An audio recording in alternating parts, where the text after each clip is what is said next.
Once respect for him is lost, it doesn't come back. Discussion. While I think most people here are women who are just seeking advice to get through the dating process, women who have recognized that they want to right their wrongs, or married or partnered women just trying to give out good advice, there is also another type of woman here.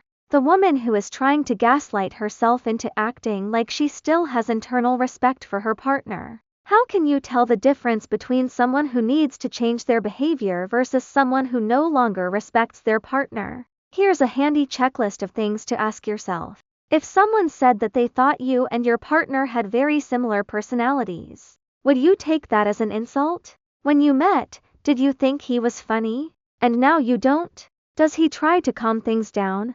Or does he escalate the arguments? Do you look forward to introducing him to people? Or do you feel like he's going to say or do something stupid when he gives you advice? Do you find yourself automatically assuming he's wrong?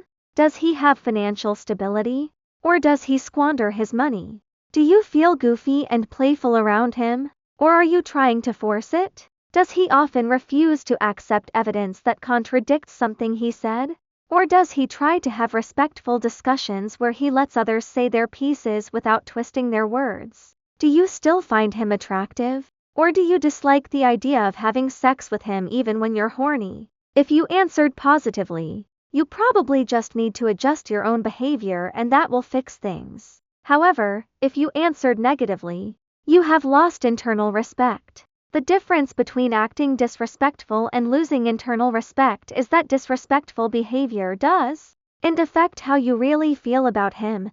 You still like him as a person and enjoy spending time with him. When you lose internal respect, you find yourself having knee-jerk thoughts like, great, the idiot is home, and you find reasons to spend time away from him. Everything he does makes you roll your eyes. I understand that looking at a relationship with a critical lens is really hard, especially when your lives are tangled so tightly together. You want to do everything in your power to make it work. And you should.